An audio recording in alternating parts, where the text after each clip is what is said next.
The room wasn't built for secrets. Too much marble, too much glass. A ceiling that sent sound skimming back where it started. People leaned in anyway, trusting volume to cover what proximity couldn't. I was still in the coat check line when I heard the laugh. Not the one he saved for me. A different shape. Sharper. The kind you use when you want strangers to think you're easy about things. Someone asked a question I didn't catch.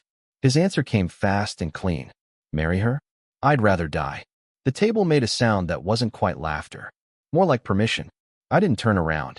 My phone buzzed in my hand. Contractor, kitchen timeline. A reminder I'd set 3 weeks earlier when the future still looked like something we were building together. The juxtaposition felt obscene. I stepped outside without my coat and let the cold make decisions I wasn't ready to name. At home, the apartment looked exactly the same. That was the problem. I sat on the floor because the couch felt like a place you go when you want to pretend. I counted grout lines between tiles because counting gives your hands something to do that isn't texting or screaming or calling someone who will ask questions you can't answer yet. When he came in later, loose and pleased with himself, he kissed the top of my head. Asked if I'd eaten. I said yes. He told me about someone important he'd met. Someone whose opinion mattered. I listened the way you listen to instructions for a trip you've already decided not to take. The next morning I made coffee and opened a blank document. I didn't title it. I wrote lists the way I always do, procedural, plain. Lease terms. Utility accounts. Subscriptions that build us as a unit. There was no anger in it. Just sequencing. I've always been good at sequencing. I stopped using certain words without announcing it. When my sister asked about holiday plans, I said, I'm not sure. When a colleague mentioned dinner and asked if he was coming, I said, probably not. Small edits. They changed the sentence. The apartment stayed the same. We cooked pasta. We watched shows we'd agreed were fine. He talked about trajectories and people and what came next. I noticed what he never asked. She doesn't move her feet. The line shifts forward and she shifts with it. One hand still holding the glove she pulled off in the car. The other hand grips her phone tight enough that the edges press ridges into her palm. The laugh comes again. Closer now. Or maybe her hearing has sharpened in the way it does when your body decides something matters before your brain catches up. She knows the exact table without looking. Third from the bar. The one with the low pendant lights that make everyone look softer than they are. Someone says something about timing. About windows closing. About being smart enough to know when something isn't. His voice cuts through clean. I mean, she's fine. She's perfectly fine. But marry her. A pause. The kind you leave for effect. I'd rather die. The sound that follows isn't quite laughter. It's agreement shaped like relief. Like everyone at that table just exhaled something they'd been holding. Her coat check number is 47. She stares at it. Black ink on gray cardstock. The woman behind the counter holds out her hand and waits. She hears her own voice say, actually, I left something in the car. The woman nods without interest and turns to help someone else. The air outside hits like cold water, sharp enough to make her lungs work differently. She walks 3 steps, then 5, then stops because she doesn't know where she's going, and going somewhere requires a reason she doesn't have yet. Her phone buzzes. Contractor. Kitchen. Timeline. Words that belong to a version of the day that ended 60 seconds ago. A couple brushes past her, laughing about nothing, and she realizes she's standing in the middle of the sidewalk like someone waiting for directions. She moves to the wall, leans against brick that's rough enough to feel through her jacket. Inside, through the glass, she can see the room. The chandeliers. The tables arranged in clusters that look casual but aren't. She can't see his table from here. She could walk back in. She could find the coat check woman and get her coat and cross the room and sit down at that table and ask what's funny. She doesn't. A text arrives. Where'd you go? She looks at it, reads it twice. Her thumb hovers over the keyboard and doesn't land. Another text. You okay? The question sits there, blinking. She watches it blink 4 times. 5. On the 6th blink, she locks her phone and puts it in her pocket. When she looks up, he's standing in the doorway, backlit, scanning the sidewalk with a frown that looks more annoyed than worried.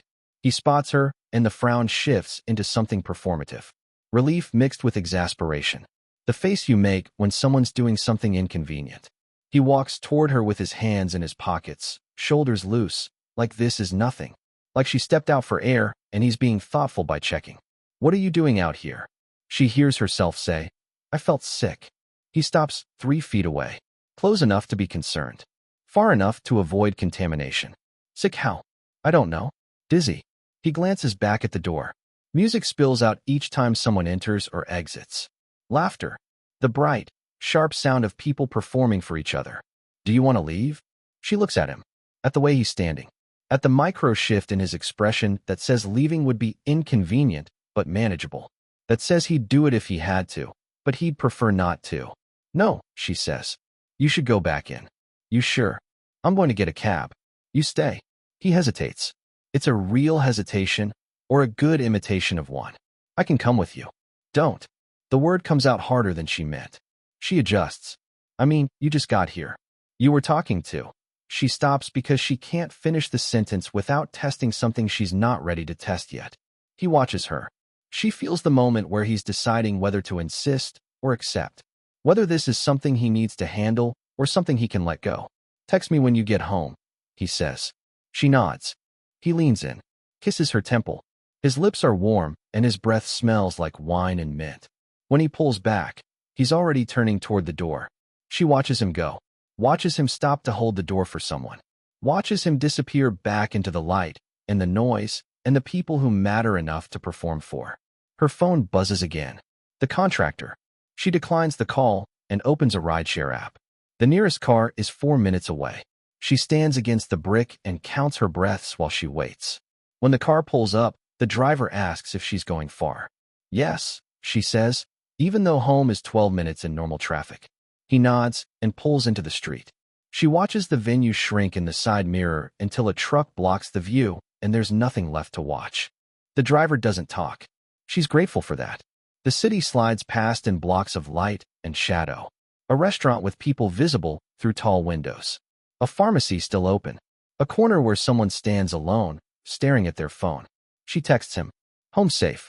Sends it before the car even turns onto her street. The response comes fast. Good. Feel better. Then, after a pause long enough to notice. Think I'll stay another hour. She reads it twice. Locks her phone. Unlocks it. Reads it again. The building looks wrong when the car stops. Too familiar. She tips more than she needs to and walks to the door slowly, like someone remembering how. Inside, the apartment smells like the candle they forgot to blow out before leaving. Something vanilla. Something expensive she didn't choose. The lights are on in the kitchen. The living room. The hallway. He never turns lights off when he leaves. She's mentioned it. He agrees it's wasteful and doesn't change. Her coat goes on the hook by the door. Her shoes line up next to his running sneakers, which he hasn't used in 6 weeks. She walks through the space and notices things she stopped noticing. The stack of mail on the counter, mostly his. The coffee mug he left in the sink this morning, handle facing out. The jacket on the back of the dining chair that's been there since Tuesday. She sits on the couch, then stands, then sits on the floor instead, back against the wall, legs stretched out on the rug they bought together after arguing about price and pattern and whether beige was giving up. Her phone sits next to her, face down. She doesn't flip it over. The radiator clicks and hisses. Pipes expanding, contracting. The building settling into itself the way it does every night around this time. She counts the books on the shelf across from her. 23. Most are his. 3 are hers.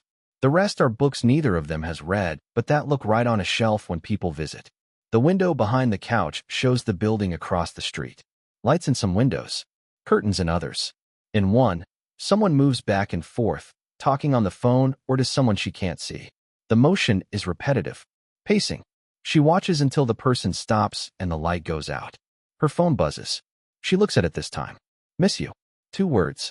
No punctuation. Sent from a room full of people who heard what she heard. She types miss you too, deletes it, types me too, deletes that, types see you soon, looks at it for 8 seconds, and deletes the entire thread of thought. She sends nothing. The radiator clicks again. Louder this time. Insistent. She gets up and walks to the bedroom. His side of the closet is open. Shirts organized by color, then by formality. A system he explained once with the confidence of someone who believes systems matter. Her side is less organized. Functional. She pulls out the top drawer of her dresser. Looks at what's inside. Closes it. Opens the next one. Does the same. In the bathroom, his toothbrush leans against hers in the holder. Same brand, different colors.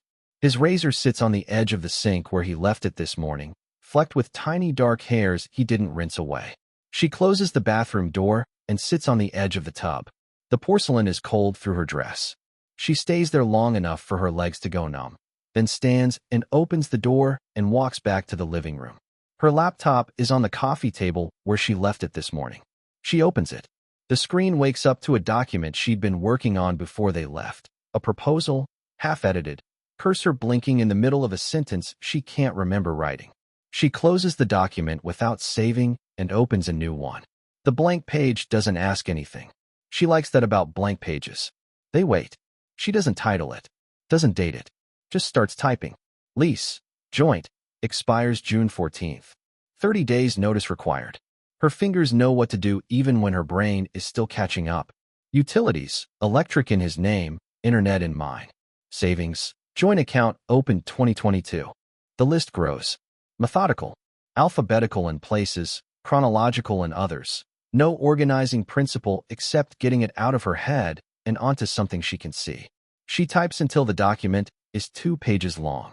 Then she stops because her hands are shaking, and shaking means something she's not ready to name yet. She saves the document as untitled and closes the laptop. Her phone lights up on the couch cushion next to her. A photo. The table. Blurry motion. People leaning in. The caption, killing it tonight. She looks at it until the screen goes dark. Outside, a siren passes. Close, then far, then gone. She picks up her phone and opens her sister's contact. Types, "Can I call you tomorrow?" Deletes it. Types, "Are you free this week?" Hovers over send.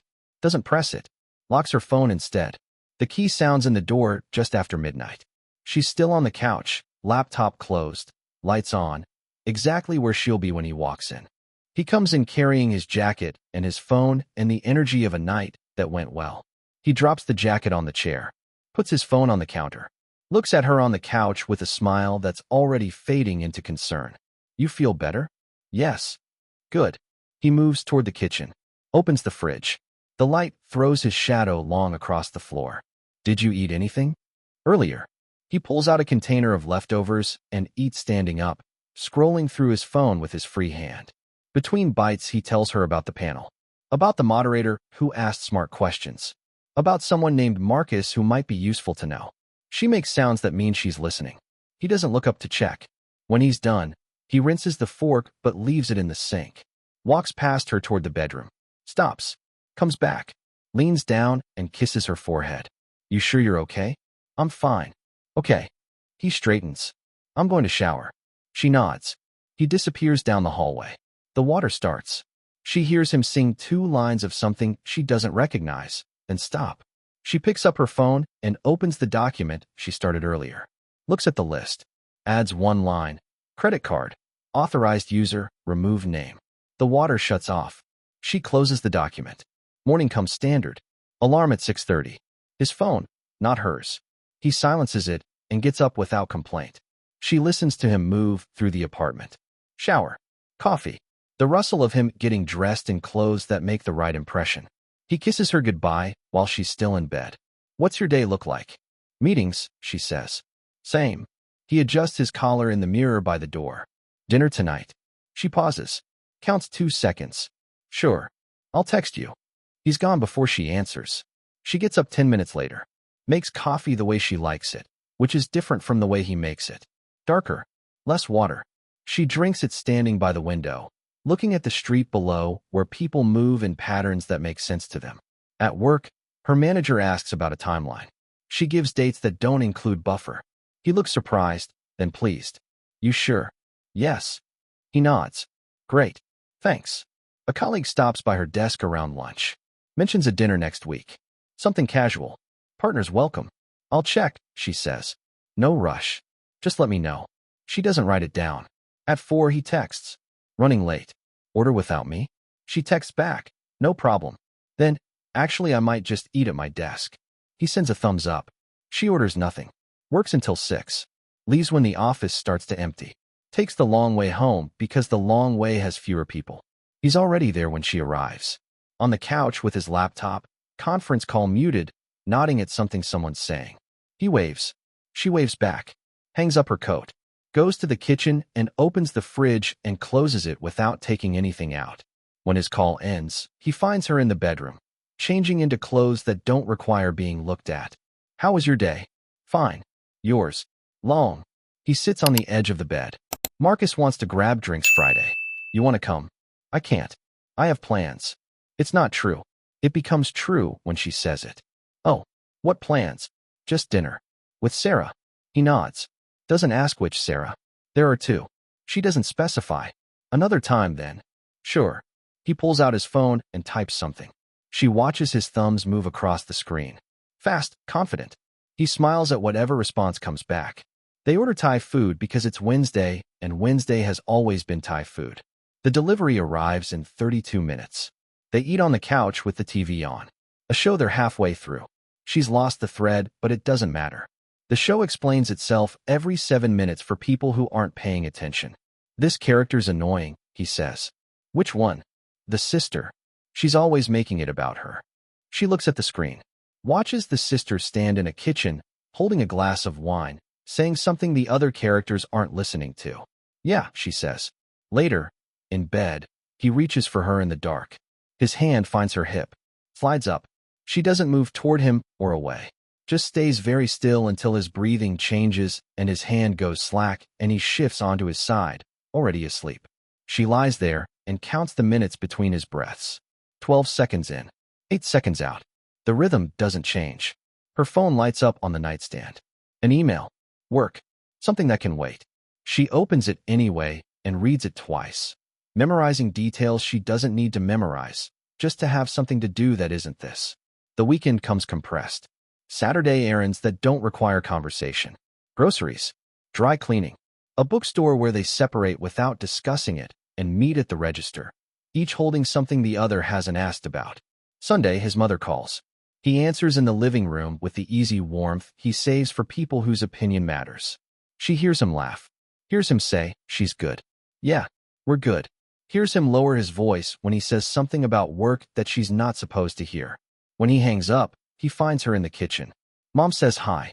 Tell her hi back. I just did. He pauses. She wants to know if you're coming to the thing in April. What thing? Her birthday. The dinner. She opens the dishwasher. Starts loading it with hands that know what to do. I don't know yet. I'll have to check. He watches her for 3 seconds longer than normal. She feels the weight of it, but doesn't look up. Okay, he says. Just let me know. She nods. Closes the dishwasher. Straightens. He's already walking away, phone in hand, pulled back into something that matters more than confirmation about April. That night, she updates the document while he's brushing his teeth. Adds 2 lines. Deletes 1. Saves it. Closes the laptop before he comes back. In bed, he scrolls through his phone with the brightness turned down. The light makes his face look younger. Unguarded. He laughs at something. Shows her the screen. Look at this. She looks. A video. Something absurd. She makes a sound that means she saw it. He pulls the phone back. Keeps scrolling. After a minute, he speaks without looking up. You've been quiet lately. Her heart does something fast. She keeps her voice level. Have I? Yeah. He glances at her. You okay? I'm fine. You sure? Just tired. He nods. Accepts it. Returns to his phone. 30 seconds later, he's laughing at something else. She turns off her lamp. Faces the wall. Listens to him scroll and breathe and exist 3 feet away like nothing has changed. She opens a new bank account on a Tuesday during lunch. The application takes 11 minutes. The woman on the screen asks if she has questions. She says no.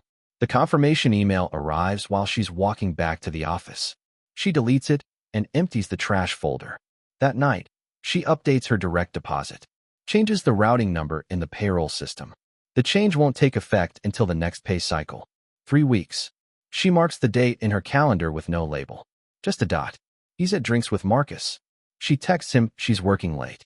He sends back a thumbs up and a picture of a cocktail that's too elaborate to drink comfortably. She calls her insurance company from the bedroom with the door closed. The representative asks if she wants to remove someone or add someone. She says remove. He asks if it's due to divorce. She says no, just updating. He doesn't ask again. The hold music is aggressive jazz. When he comes back, he confirms the change will process in 5 to 7 business days. She thanks him. Hangs up. sits on the edge of the bed and looks at nothing until her screen goes dark. Friday, she meets her sister for coffee. Not Sarah, the other one. Rachel. Rachel, who asks direct questions and notices when answers don't land right. You look tired. Work's busy. Rachel stirs sugar into something that's already sweet. How's everything else? Fine. How's he? She wraps both hands around her cup, even though it's too hot. Fine. Rachel watches her over the rim of her mug. Doesn't push. Just waits in the way only sisters wait, where silence is its own question. I might need help with something, she says. Soon. I'm not sure yet. What kind of help? Moving, maybe. Rachel sets her cup down carefully. Moving where? I don't know yet. Are you? Rachel stops. Recalibrates. Do you need to stay with me? No. I just need someone to know. Rachel nods slowly. Okay. Don't tell Mom. I won't. They sit there while people order complicated drinks and complain about weather and make plans neither of them is part of. When they leave, Rachel hugs her longer than usual. Doesn't say anything. Just holds on for 4 seconds past normal and lets go. That weekend, she tours an apartment she found on a site she's been visiting for 2 weeks. 1 bedroom. 5th floor. Too much light. Too much space for one person. The landlord is a woman in her 60s who doesn't ask about partners or references or why someone would want this much quiet. When can you move in? She looks at the empty living room. At the window that faces south. At the kitchen that's smaller than what she is now but belongs to no one yet. I need to check some things first. I have other people interested. I understand. The woman hands her a card. Let me know by Wednesday. She takes the card, puts it in her pocket, doesn't take it out until she's 3 blocks away and standing at a crosswalk where the light has already changed twice. At home, he's on the couch with his laptop, working or pretending to work. She can't tell the difference anymore. Where were you? Out. We're out. She hangs up her coat, takes off her shoes, walks to the kitchen and pours water she doesn't drink. Just out. Walking. He looks at her. She feels the question forming. Watches him decide whether to ask it. He doesn't.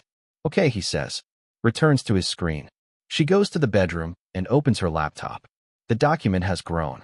17 items now. She reads through them. Ads. Forward mail. Set up P.O. box or new address. She opens a search tab. Types mail forwarding. Reads the requirements. Opens another tab. Types movers Brooklyn.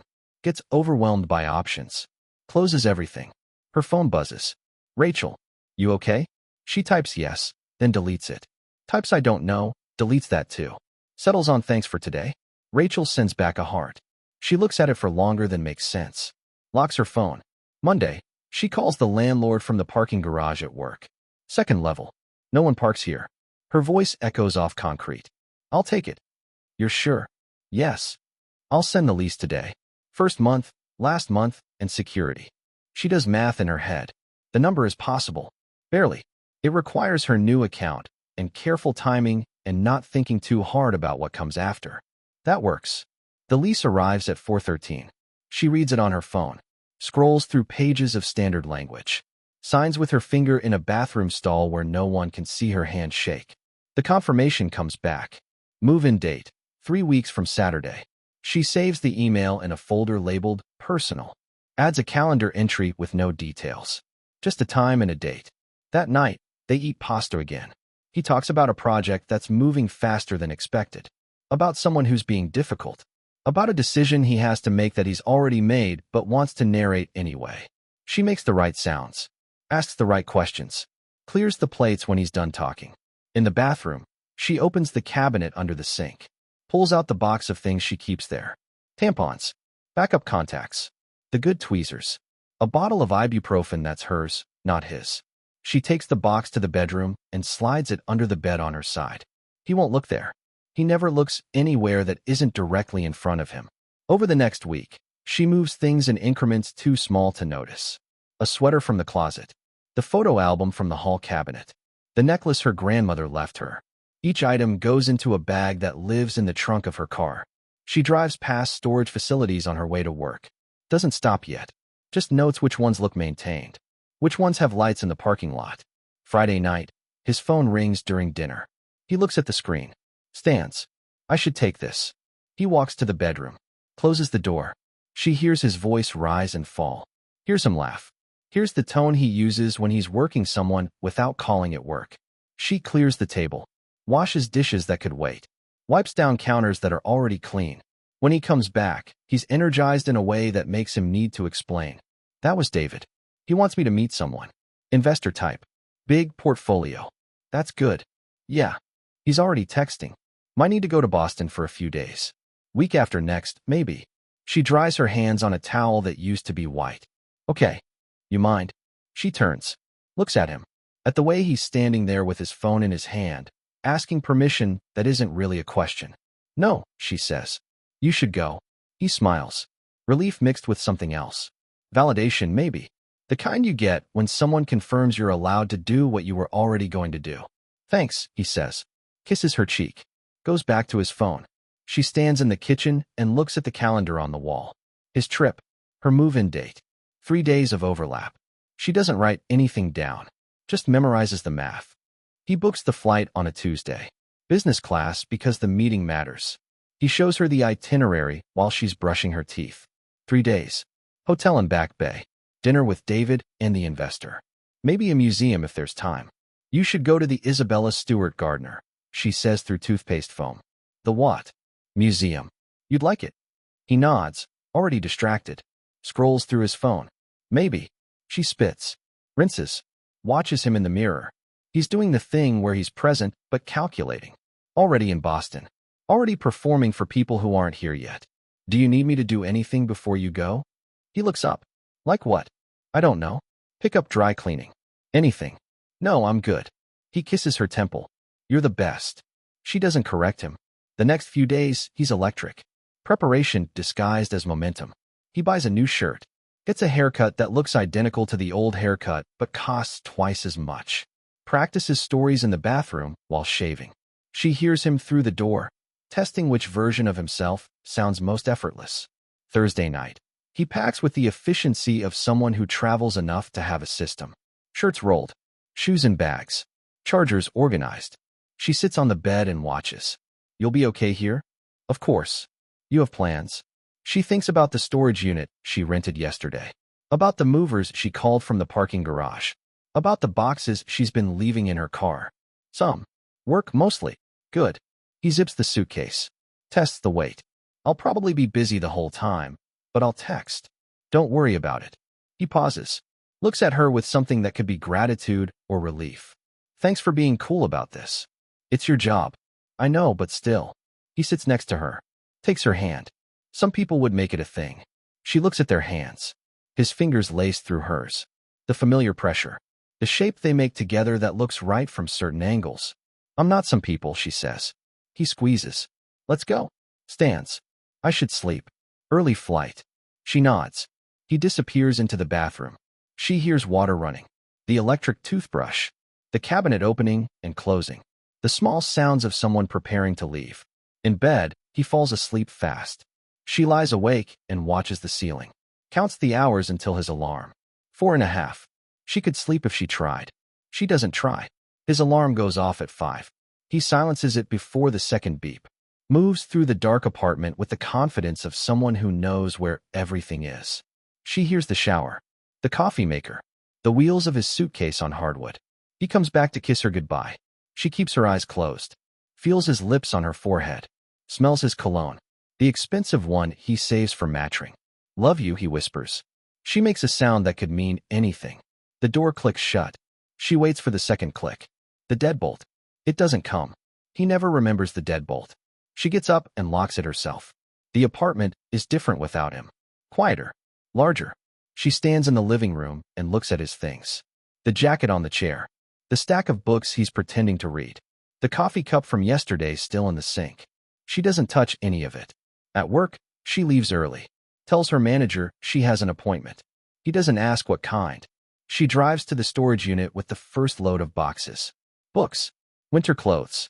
The framed print from her old apartment that never fit here. The woman at the desk barely looks up when she signs in. The unit is small. 10 by 10. She stacks boxes along the back wall. Arranges them with care she doesn't have a reason for. When she's done, she stands in the doorway and looks at the small pile of things that belong to her and no one else. Her phone buzzes. Him. A photo of the airport lounge. Caption, "This coffee is $9. She types worth it and sends it. Definitely not. She locks the unit and drives home. The apartment feels even larger now. She opens her laptop and looks at the document. Ads. Keys. Make copies before returning his set. She orders dinner from a place he doesn't like. Thai, but not the usual place. Different spices. Flavors he'd complain about. She eats on the floor with the TV off. The silence is almost uncomfortable. She lets it be uncomfortable. Another text. Landed. Meeting at 7. Good luck. Thanks. Miss you. She looks at the words. They're the right words. The words that mean what they're supposed to mean. She types miss you too and deletes it. Types have fun and deletes that. Settles on hope it goes well and sends it before she can reconsider. He sends a heart emoji. She locks her phone. That night, she sleeps in the center of the bed. Takes up space she usually doesn't take. Wakes up at 3 and doesn't know why. Checks her phone. Nothing. She lies there and listens to the building. Pipes. Footsteps above. Someone's TV through the wall playing something with a laugh track. She gets up and opens her laptop. The document now has 23 items. She reads through all of them. Adds nothing. Just looks at the list and feels the weight of what accumulates when you start counting. Friday, he texts throughout the day. Updates that don't require responses, but get them anyway. She keeps her replies short. Encouraging. Exactly what he expects. Dinner went great. David thinks we're in. That's wonderful. Might stay an extra day. Make sure we close this. She stares at that message. Reads it 3 times. Her thumbs hover over the keyboard. Whatever you think is best, she types. You're sure? Yes. You're amazing. Seriously. She doesn't respond to that one. Saturday morning, she calls the movers. Confirms the date. 3 weeks from today. They ask if she needs help packing. She says no. They tell her they've seen people try to do it alone and regret it. She says she'll be fine. They say okay and give her a reference number she writes on the back of a receipt. Her phone rings. Him. She almost doesn't answer. Does anyway. Hey. Hey. His voice has the loose quality of someone who's had exactly 2 drinks. What are you doing? Cleaning. Fun. He laughs. Background noise swells. Music. Voices. We're at this place David knows. You'd hate it. Probably. I wish you were here, though. She sits on the couch. Pulls her knees up. You're busy. It's fine. I know, but still. A pause. Someone calls his name. I should go? Just wanted to hear your voice. Okay. Love you. Be safe. He hangs up before she finishes the sentence. She sits there holding the phone. Outside, the sun is setting behind the building across the street. The light comes in orange and then pink and then it's gone, and it's just her and the lamp and the apartment that's already starting to feel like a place she used to live. The movers arrive at 8. 2 men. Late 40s, early 50s. They've done this before. They don't ask questions beyond logistics. Where? When? How many flights? She's been awake since 5. The boxes are stacked by the door. 12 of them. Not many for a life. But she's leaving most of it. The couch. The table. The bed. The kitchen, things they registered for. The art he chose. She's taking what fits in boxes and what matters to no one but her. The older one walks through the apartment. Nods. 2 hours, maybe less. Okay. They work with the efficiency of people paid by the job, not the hour. Box. Dolly. Elevator. Truck. The apartment empties in increments. Her bookshelf. The chair from her old place. The lamp her mother gave her. Each item disappears, and the space it leaves looks larger than it should. She stands in the living room and watches them work. One of them asks if she's keeping the desk. She says yes. He wraps it in blankets with casual precision. Lifts it like it weighs nothing. By 9:30, the truck is loaded. The older one hands her a clipboard. Sign here. She signs. He tears off a yellow copy and gives it to her. You need us to wait while you do a final check? No. I'll meet you there. They nod. Leave. She hears the truck start. Hears it pull away. Then it's just the apartment and the things she's leaving and the sound of her own breathing. She walks through each room. The living room with the couch still centered under the window. The kitchen with his coffee cups still in the sink. The bedroom with the bed made the way it always is. His side. Her side. The distinction still visible in the sheets. She opens the closet. His clothes organized by color. Her empty hangers mixed in like gaps in teeth. She takes nothing else.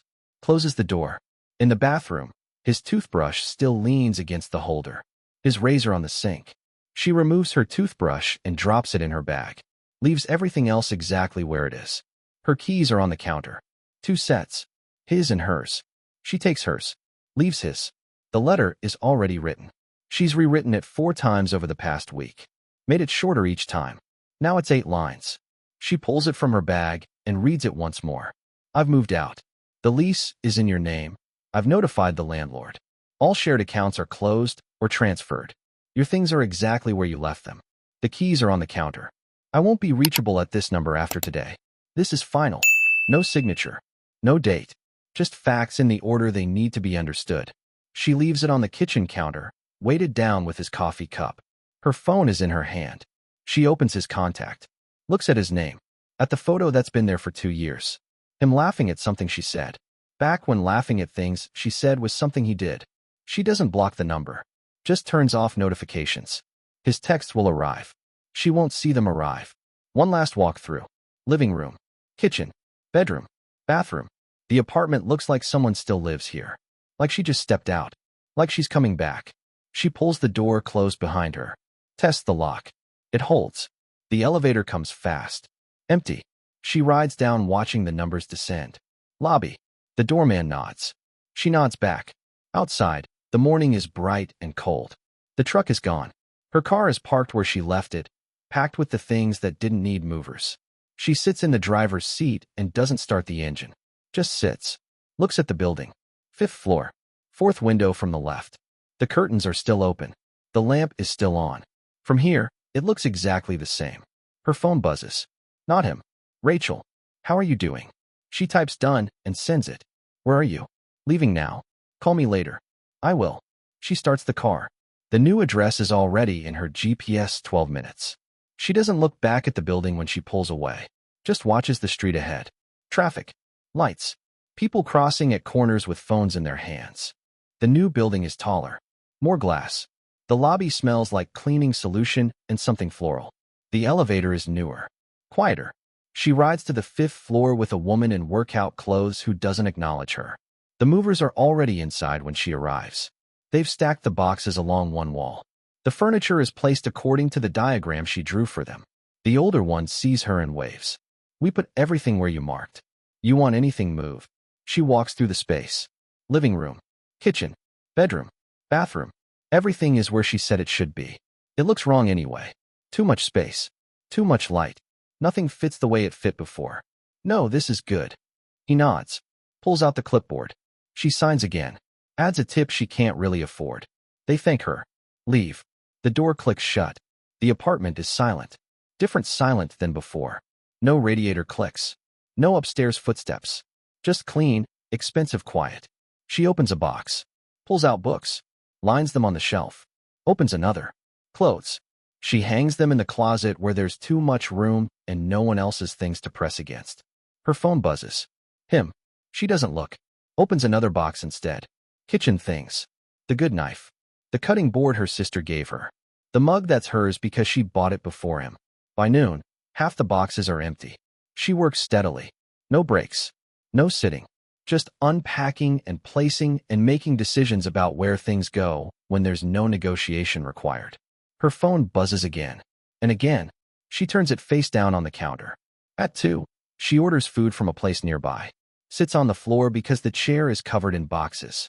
Eats while looking at the wall that's bare except for the nail holes left by whoever lived here before. Her phone lights up.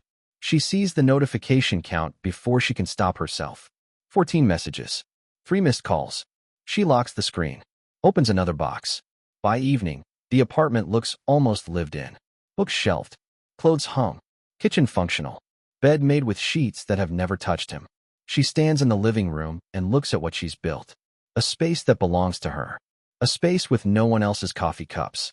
No one else's opinions about paint colors. No one else's systems for organizing things that don't need systems. Her phone buzzes again. She picks it up this time. Opens the messages without reading them. 17 now. She scrolls past the words. Doesn't let them land. Scrolls to the bottom and types one message. I left a letter. It explains everything. She sends it. Turns off her phone completely. The screen goes black. She puts it in a drawer in the kitchen. Closes the drawer. Outside, the city is getting dark. Lights coming on in windows across the street. People living their regular lives in their regular ways. She takes a shower in the bathroom that's only hers. Uses the water as long as she wants. Doesn't worry about leaving enough hot water. Gets out when she's ready. In bed, the sheets smell like the store. Clean. Chemical. Temporary. She lies on her back and looks at the ceiling that's different from the old ceiling. Different cracks. Different shadows. Sleep doesn't come easy. She hears every sound. The building settling. The neighbors she hasn't met. A siren somewhere blocks away. She closes her eyes anyway. Counts her breaths. Waits for morning in a place where morning will look different than it looked yesterday. The phone stays in the drawer for 3 days. She hears it buzz sometimes. Muffled. Persistent. On the second day, she takes it out long enough to plug it in. Doesn't turn it on. Just charges it and puts it back. Work is the same. Meetings. Deadlines. Her manager comments that she seems focused. She says thank you. Doesn't mention that focus is what happens when there's nothing left to negotiate at home. Rachel calls Tuesday evening. She answers because Rachel uses a different phone and a different number and has earned different rules. Are you okay? Yes. Where are you? The new place. Can I come over? Not yet. Rachel is quiet. The kind of quiet that means she's deciding whether to push. He's been trying to reach you. I know. He called me. Asked if I knew where you were. What did you say? That you're safe. That's all. She sits on the floor with her back against the wall. The wall is cold through her shirt. Thank you. He sounded. Rachel stops. Recalibrates. I don't know. Confused. Angry. Both. Okay. Do you want me to tell him anything? No. Are you sure you're okay? I'm fine. I just need time. Rachel doesn't believe her, but doesn't argue. Call me if you need anything. I will. She hangs up. Sits there. Gets up. Makes tea she doesn't drink. The drawer buzzes again. Longer this time. A call, not a text. She opens the drawer. Looks at the screen lighting up behind the wood. His name. His photo. The buzz stops. Starts again 30 seconds later. Stops. Starts. She closes the drawer. Thursday, she turns the phone on. Not to respond. Just to see. The notifications load in waves. Texts first. Then voicemails. Then emails. Then texts again. The first messages are questions. Where are you? What's going on? Call me. Then confusion. I don't understand. Did something happen? Why won't you answer? Then anger. This is insane. You can't just disappear. At least have the decency to talk to me. Then bargaining. Please. I need to understand. We can fix this. Whatever I did, I'm sorry. Then someone else's voice. His mother. One voicemail. Measured. Concerned. I'm sure there's been a misunderstanding. Please call me when you can. She scrolls through without reading full messages. Just enough to understand the pattern. The cycle. Confusion to anger to bargaining to appeals through other people. It's textbook. Predictable. Almost boring in its inevitability. She opens the one email. Subject line, please read this. The body is long. Too long. Paragraphs of explanation. Justification. Memory reconstruction. The party. What he said. What he meant. How it sounded worse than it was. How he was performing. How she knows how he gets in those situations. How none of it was real. How the real thing is them. How she's overreacting. How he loves her. How they can work through this. She reads it twice. Not because she's considering responding. Just to see if anything surprises her. Nothing does. She closes the email. Deletes it. Empties trash. Turns the phone off again. Friday at work, a colleague mentions seeing him at a coffee shop near the old apartment. Says he looked rough. Says he asked about her. She makes a neutral sound and changes the subject to the project deadline. The weekend is long. She unpacks the last boxes. Hangs the one piece of art she brought. A print of nothing in particular. Just shapes and colors that mean nothing except she liked them when she bought them 6 years ago. She walks to the grocery store and buys food for one. Realizes halfway through she's been shopping for two. Puts back the extra chicken breast. The second box of pasta. Stands in the cereal aisle and has to remember which kind she actually likes versus which kind was compromise. At checkout, the cashier asks if she found everything okay. She says yes. Bags her own groceries. Walks home with 2 bags that should feel lighter than they do. Sunday night, she turns the phone on again. More messages. The pattern continues, but the volume is higher. 23 new texts. 6 voicemails. 3 more emails. 1 text from his friend David. He's really struggling. I know it's not my business, But maybe just let him know you're okay. One from his mother again. I'm worried about both of you. One from a number she doesn't recognize. This is Marcus. We met briefly. He gave me your number. Hope that's okay. He's not doing great. Just wanted you to know. She reads them without feeling much. There's a distance now. Like watching something happen to people she used to know. The voicemails are harder. She plays the first 30 seconds of each. His voice changes across them. Steady to broken to angry to exhausted. In the last one, he's crying. Actual crying. She's never heard him cry before. It sounds strange. Performative even when it's probably real. She deletes them all. There's one email from him with no subject line. She opens it. I get it. I do. I fucked up. But you can't just erase 3 years. That's not how this works. You owe me a conversation. You owe me that much. She reads it 3 times. The word, oh, sits heavy. She closes the email. Doesn't delete it. Just closes it. Monday, she changes her number. The woman at the store asks if she wants to keep the old one active. She says no. The woman processes the request without judgment. Hands her a new SIM card. The whole thing takes 12 minutes. She texts Rachel the new number. Texts her sister. Her mother. 3 people. That's enough. The old number will stop working in 24 hours. She imagines him texting into void. Messages that send but don't deliver. Calls that ring into nothing. The gradual understanding that the door isn't just closed. It's gone. That night, she gets an email at her work address. Him. Subject, please. She marks it as spam without opening it. The system asks if she wants to block the sender. She clicks yes. Her personal email gets one too. She blocks that address as well. Wednesday morning, there's a package outside her door. No return address. She brings it inside. Opens it carefully. Inside, her grandmother's bracelet. She didn't realize she'd left it. Must have been in the bathroom drawer. The one she didn't check. There's a note on hotel stationery. You forgot this. I thought you'd want it. I'm not trying to manipulate you. I just thought you'd want it. She holds the bracelet. Puts it on. Puts the note in the recycling. Breaks down the box. Takes it to the trash chute. Thursday, Rachel texts. He showed up at my office. What did he say? Asked where you were. If you were safe. If I'd seen you. I told him you were fine and that he should respect your decision. How did he take it? Not well. But he left. She doesn't respond. Just thumbs up the message. Friday night. She's walking home from the store when she sees him. 2 blocks from her new building. Standing on the corner like he's waiting for someone. She stops. Steps into a doorway. Watches. He's on his phone.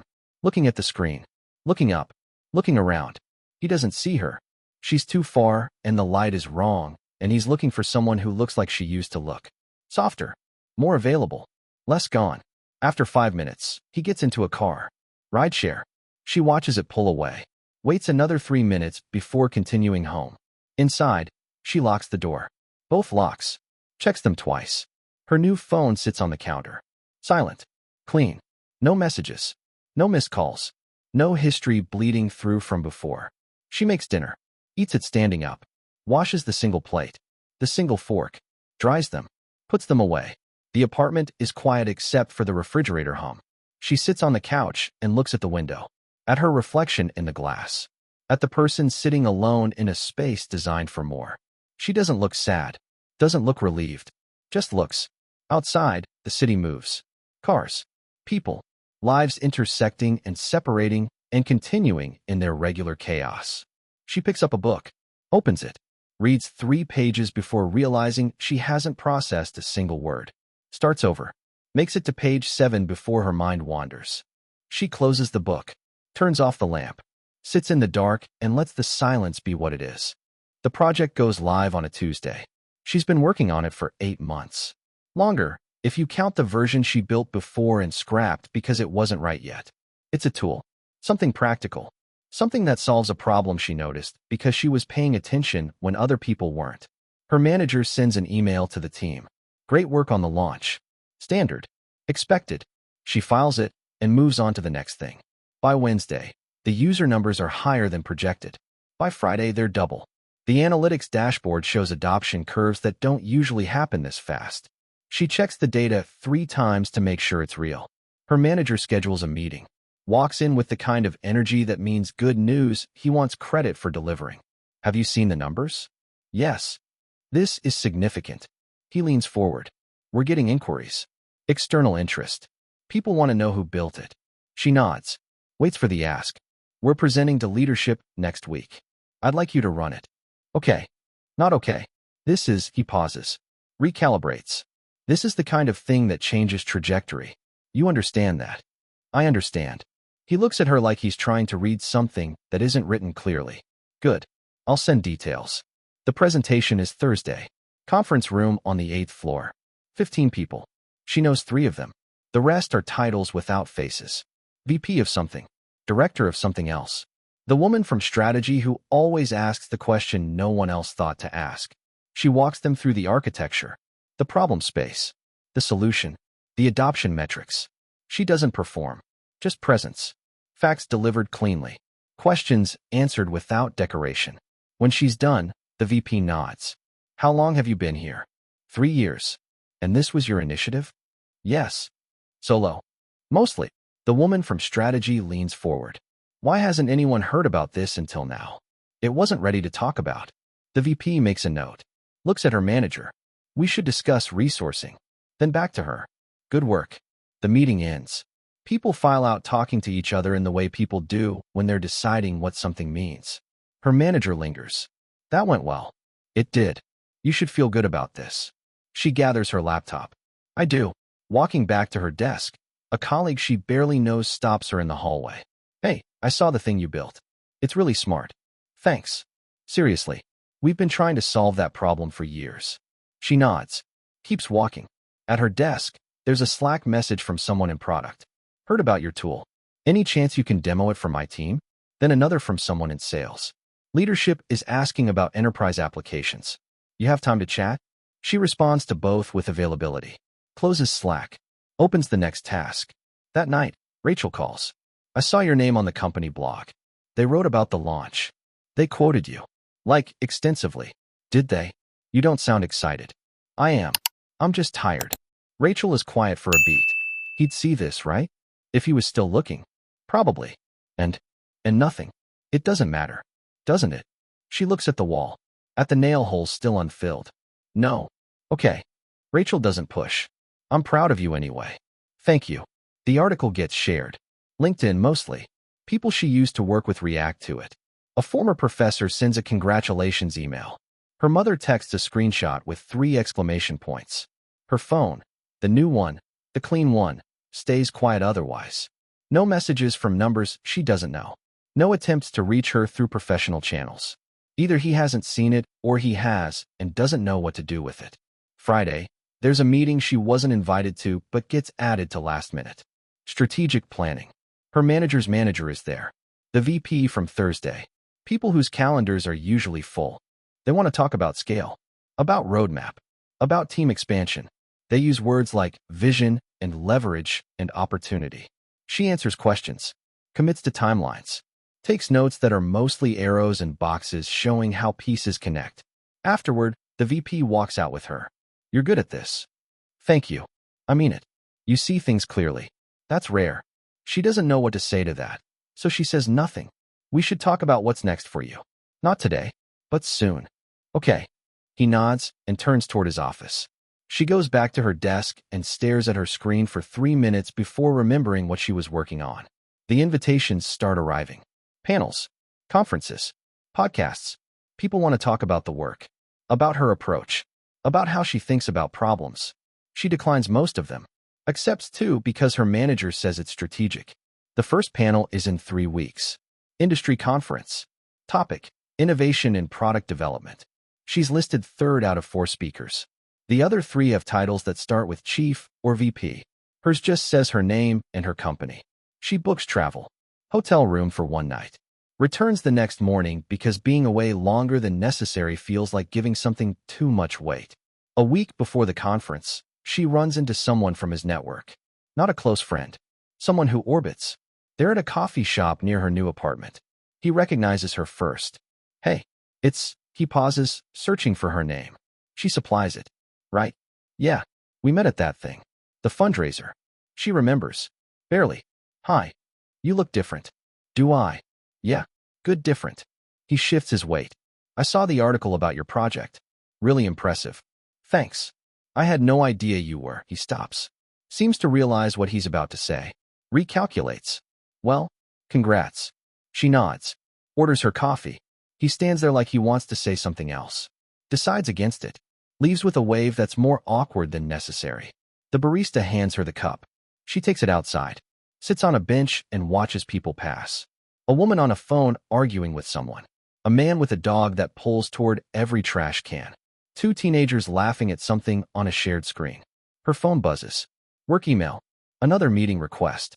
She accepts it. Finishes her coffee. Walks home. That night, she tries to read but can't focus. The book is fine. Her brain is elsewhere. She closes it. Opens her laptop. Looks at the analytics dashboard because numbers make sense when other things don't. The growth curve is still climbing. Steady. Sustainable. Real. She closes the laptop. Sits on the couch. Looks at the window where her reflection looks back. Same face. Same person. Different context around her. Her phone sits on the coffee table. Silent. Clean. No one trying to reach her who shouldn't be. She picks it up anyway. Opens the browser. Types his name plus the company he works for. Clicks search. Looks at the results. LinkedIn profile. Company page. A mention in a trade publication from 6 months ago. Nothing recent. Nothing that suggests anything has changed for him either. She closes the browser. Locks the phone. Puts it back on the table. Outside, the city is settling into night. Lights and windows across the street. People making dinner. Watching TV. Living their regular lives without narrative weight attached to ordinary things. She gets up. Brushes her teeth. Changes into clothes meant for sleeping. Gets into bed in the center. Taking up space she's still getting used to taking. Sleep comes slowly. When it comes, she doesn't dream about anything she remembers. The conference is downtown. Hotel ballroom with too many chairs and not enough light. She arrives early because arriving early means choosing where to sit. Back row. Aisle seat. Exit visible. The room fills slowly. People in badges making conversation that sounds like work, but isn't quite. She keeps her phone out. Scrolling through nothing. A shield that looks productive. Someone sits 2 seats away. Then someone else fills the gap between them. The room reaches capacity. Standing room only in the back. The moderator takes the stage. Microphone feedback. Apologetic adjustment. Welcome remarks that no one fully listens to. She's on third. Speaks for 12 minutes about systems thinking and user behavior. Takes 3 questions. Answers them without elaboration. Returns to her seat while the room applauds politely. The 4th speaker is running long. She checks the time. 40 minutes until the break. She can leave during the break. Skip the networking reception. Be back in her hotel room before anyone notices she's gone. The session ends. People stand. The crowd thickens toward the doors. She moves with it. Gets caught in the compression near the exit. Someone's elbow in her space. Someone else's briefcase against her leg. Then she sees him. 10 feet away. Trapped in the same current. He sees her at the same moment. His face does something complicated. Surprise, then calculation, then something that might be hope. She looks away. Pushes forward. Makes it through the door into the hallway where the crowd disperses into smaller clusters. She heads toward the bathroom. Not because she needs it. Because it's a room with a door and a lock. Wait. His voice. Closer than it should be. She doesn't stop. Doesn't turn. Keeps walking. Please. The word lands different than expected. Softer. She slows. Doesn't stop completely. He catches up. Moves into her peripheral vision. I didn't know you'd be here, he says. She looks at him now. Really looks. He's thinner. Needs a haircut. Wearing the shirt she always said made him look younger. That probably isn't accidental. I'm on the speaker list. I know. I didn't know until this morning. A colleague mentioned it. I thought. He stops. Recalculates. Can we talk? We are talking. Somewhere else. Please. People flow around them. A woman glances over. Assessing. Deciding if this is conflict or reunion. She adjusts her badge. Steps slightly to the right. Creating distance without leaving. There's a lobby. Downstairs, he says. 5 minutes. That's all I'm asking. She should say no. Should walk away. Should maintain the boundary she spent 2 months building. Instead, she hears herself say, 5 minutes. Relief crosses his face. Thank you. The lobby is all marble and geometric furniture. She sits in a chair with arms. He sits across from her on a low couch. The table between them is glass and brass and too small to mean anything. He leans forward, hands clasped, the posture of someone who's rehearsed this. You look good. Don't. Don't. He sits back, nods, tries again. I read about your project. The article. It's impressive. She doesn't respond. I didn't know you were working on something like that. You didn't ask. The words sit there. He absorbs them, flinches slightly. That's fair. He pauses. I should have asked. She waits. He's leading somewhere. She can feel the shape of it. I've been thinking a lot about that night. The party. What you heard. He looks at her directly. I didn't mean it. Yes, you did. I was performing. You know how I get in those situations. I say things. You meant it. Maybe not the way you said it, but you meant the sentiment. He opens his mouth, closes it, tries again. It was a stupid comment. Meaningless. I was trying to impress people who don't matter. And that makes it better? No. But it doesn't make it true. What we have, had. The word stops him. She sees him process it. The past tense. The finality. You didn't even give me a chance to explain. I gave you 3 years. That's not fair. You're right. It's not. She adjusts her posture, crosses her legs. But neither is spending 3 years with someone who tells strangers he'd rather die than marry you. I didn't know you were there. That's the problem. He stares at her. What does that mean? It means you said what you actually thought when you didn't think I could hear. That's not. He runs his hand through his hair. You're twisting this. Am I? Yes. You're making it about something it wasn't about. I was talking. Just talking. The way people do. It didn't mean anything. It meant you were comfortable saying it. He leans forward again. Do you know what it was like? Coming home and finding you gone. No warning. Just a letter. Like I was getting fired. I warned you every day. You weren't listening. That's not fair. You keep saying that. His jaw tightens. I deserved a conversation. You got one. At that party. You just didn't know I was listening. He sits back. Hard. Like she pushed him. He stops. Breathes. I don't know how to fix this if you won't talk to me. I am talking to you. No. You're punishing me. She looks at him. At the way he's sitting. At the tension in his shoulders. At the performance of hurt that might also be real hurt. Both things can be true. I'm not punishing you. I'm just done. Because of one comment. Because of 3 years of comments I didn't hear. He shakes his head. You're not making sense. I know. They sit in silence.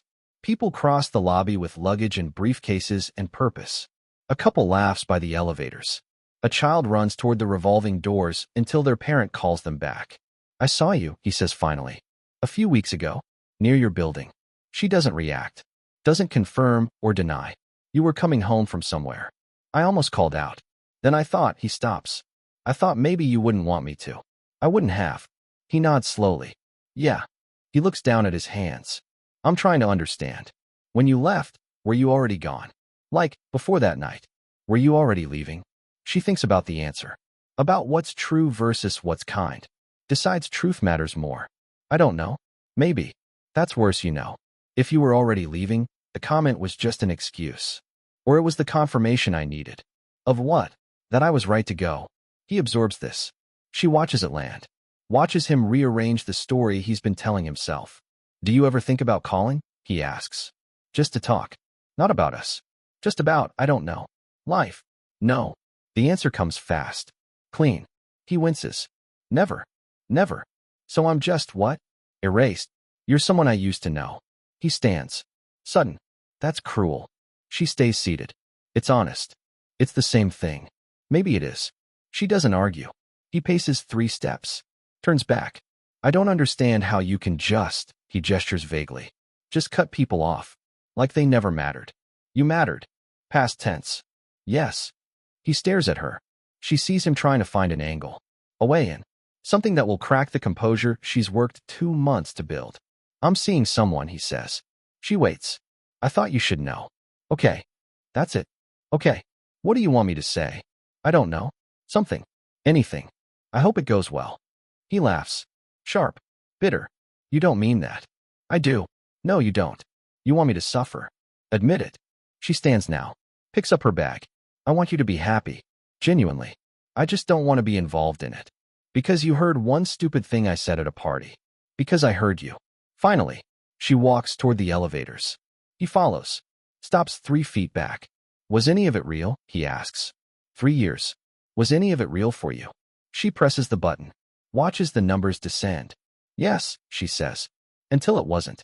The elevator arrives. Doors open. She steps in, turns. He's standing there, looking at her like she's something he lost and can't remember where. I didn't want to hurt you, she says. But you did.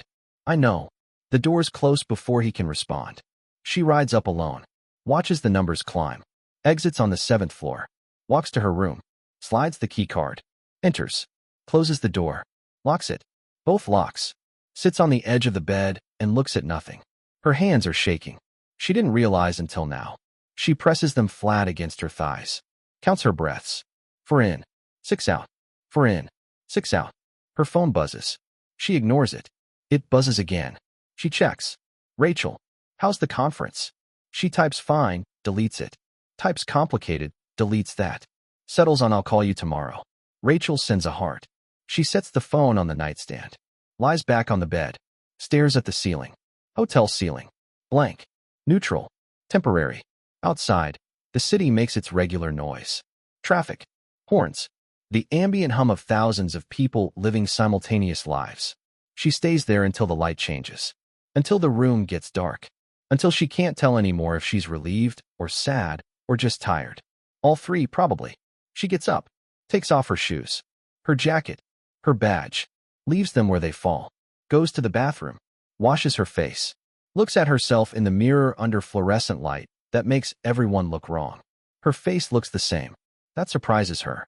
Like something should be different. Some visible mark of confrontation. There's nothing. Just her face. Same as this morning.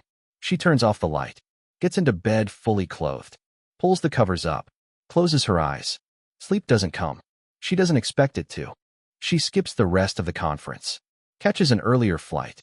The gate agent doesn't ask why she's changing. Just processes the request and prints a new boarding pass. The flight is half empty. She gets a window seat with no one beside her. Watches the city shrink into grid patterns, and then clouds, and then nothing. At home, the apartment is exactly how she left it. Clean. Quiet. Hers. She drops her bag by the door. Doesn't unpack. Sits on the couch and looks at the wall where she still hasn't hung anything. Her phone has 3 messages. Rachel checking in. Her mother sending an article about something unrelated. A work email that can wait. She doesn't respond to any of them. Monday, she goes to work. Her manager asks how the conference went. She says fine. He asks if she made good connections. She says a few. He nods, satisfied, and moves to the next topic. The project continues growing. More users, more requests, more meetings about scale and resources and roadmap. She attends them, answers questions, takes notes, does the work. A colleague invites her to lunch. She goes. They talk about work and weekend plans and a show they've both been watching. Normal conversation. Easy. When it's over, the colleague says they should do it again. She says sure. She means it and doesn't mean it. Both are true. Wednesday, she gets an email from the conference organizer, thanking her for participating, asking if she'd be interested in speaking at their next event. She saves it in a folder labeled maybe and doesn't reply. That night, she starts hanging things on the walls. Not everything. Just the print she brought from before. She measures twice. Hammers the nail. Hangs the frame. Steps back. It's crooked. She adjusts it. Still crooked. She leaves it. Rachel comes over Friday. First time seeing the new place. She walks through slowly. Touches nothing. Just looks. It's nice. It's fine. No, it's actually nice. It feels like you. She doesn't know what that means, but doesn't ask. They order food and eat on the couch. Rachel tells her about work. About their mother. About the cousin who's getting married in July. Normal things. Life continuing in its regular shape. He called me again, Rachel says. Casual. Testing. Okay. I didn't answer. You can answer if you want. It's fine. Rachel looks at her. Is it? Yes. You're sure? I'm sure. They finish eating. Watch half a movie neither of them is really watching. Rachel leaves around 10. Hugs her at the door. Call me if you need anything. I will. She won't. They both know it. Rachel leaves anyway. The weekend is long. She cleans things that don't need cleaning. Organizes drawers that are already organized. Goes to the grocery store and forgets half of what she meant to buy. Stands in the cereal aisle trying to remember which kind she actually likes. Buys 2 boxes. Different kinds. Figures she'll find out. Sunday evening, She sits on the floor with her laptop, opens the document she hasn't looked at in weeks. The list, 23 items, all checked off or resolved or irrelevant now. She reads through them. Lease, utilities, accounts, keys, the administrative dissolution of 3 years. She doesn't delete the document, just closes it, leaves it there in case she needs to remember what done looks like. Her phone buzzes. Unknown number. She ignores it. It buzzes again. Voicemail. She doesn't listen to it. Deletes it. Blocks the number. Work the next week is steady. Meetings. Deadlines. The rhythm of days that look like other days. Her manager's manager stops by her desk. Asks if she has 5 minutes. She does. They talk about trajectory. About opportunities. About a role that might be opening. About whether she'd be interested. She says maybe. He says to think about it. She says she will. She does think about it. Not deeply. Just enough to know the answer doesn't matter yet. Thursday, she runs into someone from the conference. Not him. Someone else. A woman from the panel. They're in line at the same coffee shop. The woman recognizes her. Hey, great session last week. Thanks. I meant to ask during Q&A. The woman launches into a technical question. She answers it. They talk for 3 minutes about architecture and user flow and implementation details. Professional. Clean. When the conversation ends, the woman says, we should connect on LinkedIn. She says okay. They don't exchange information. Both seem fine with that. At home that night, she tries to read. The book is different from the last one. Better, maybe. She makes it through 20 pages before her mind wanders. Closes it. Opens her laptop instead. Scrolls through her work queue. Through emails. Through nothing in particular. She's avoiding something, but doesn't know what. Her phone rings. Her mother. She answers. Hi, honey. Hi, Mom. How are you? Fine. You sound tired. I'm okay. They talk for 15 minutes. Her mother fills the space with updates and questions and observations about weather. She makes appropriate sounds. Says yes and no and maybe in the right places. When the call ends, her mother says, love you. Love you too. She means it. That surprises her. Like she thought maybe she'd lost access to meaning things. But it's still there. Just quieter. The next weekend, she sees him again. Not planned. Just random. The city is large but finite. These things happen. She's leaving the gym. He's going into the coffee shop next door. They see each other through glass. His hand is on the door. Hers is on her bag. Neither moves for 3 seconds. Then he nods. Small. Almost invisible. She nods back. Same size. Same weight. He goes inside. She walks to her car. Her hands shake, putting the key in the ignition. She grips the wheel until they stop. Sits there for 5 minutes before driving home. That night, she gets a text from an unknown number. I'm sorry. For all of it. You deserve better. She reads it 4 times. Doesn't know if it's him or someone else, or if it matters. Deletes it. Doesn't block the number. Just deletes it. Lies in bed and stares at the ceiling. The crack that runs from the light fixture to the wall. She's noticed it before, but hasn't fixed it. Probably won't. Some things exist without needing resolution. Work continues. The project expands. She hires 2 people. Trains them. Watches them make mistakes and learn and get better. It's satisfying in a way she didn't expect. Building something that exists without her holding it together. Her manager's manager offers her the role. She takes it. New title. More money. More responsibility. She signs the paperwork and doesn't tell anyone except Rachel and her mother. It doesn't feel like celebration. Just like what comes next. October arrives with cold that happens suddenly. She buys a coat. Different from the one she had before. Heavier. Dark green instead of black. Puts it on and walks through the city with no destination. Just moving. Just being somewhere that isn't still. She passes the old building once. Doesn't slow down. Doesn't look up. Just passes it the way you pass anything that used to mean something. At the corner, she stops for a light. A couple stands next to her. Young. Laughing about something. His arm around her shoulders. Her hand in his pocket. They're not paying attention to anything except each other. The light changes. They cross. She crosses. They turn left. She turns right. That night, she unpacks the last box. The one she's been avoiding. Photos. Old journals. Things from before him. Things from during. She sorts them into piles. Keep. Maybe. No. The no pile is larger than expected. She bags it up. Takes it to the trash chute. Drops it in. Hears it fall. Doesn't listen for it to land. Back inside, the apartment is different. Not because she removed anything significant, just because she finally finished something she started. She sits on the couch, picks up her phone, opens her messages, scrolls through. Rachel, her mother, her sister, colleagues, the new people on her team, conversations in progress, threads continuing. No one asking where she went or why. No one demanding explanations. Just people existing alongside her. Parallel, adjacent, sometimes intersecting. She locks her phone, sets it down, looks at the window, at the lights across the street, at the woman in the window directly opposite who's cooking something, stirring a pot, checking her phone, living her regular life with its regular complications. The woman looks up, sees her, waves. She waves back. The woman returns to her pot. She returns to her couch. Outside, the city continues. Inside, the radiator clicks. The refrigerator hums. The building settles. She gets up, makes tea, drinks it standing by the window, watches the street below. A man walking a dog. Two teenagers on bikes. A car pulling into a spot too small. Backing out. Trying again. The phone buzzes on the couch. She doesn't check it. Finishes her tea. Rinses the cup. Leaves it in the sink. In the bedroom, she changes into clothes for sleeping. Brushes her teeth. Looks at herself in the mirror under light that's too bright. Her face looks tired. Looks older, maybe. Looks like someone who stopped performing for an audience that wasn't listening. She turns off the light. Gets into bed. Lies in the center. Tomorrow there's a meeting. A project review. Dinner with her sister. The regular machinery of days that accumulate into weeks. She closes her eyes. Doesn't count her breaths. Doesn't count anything.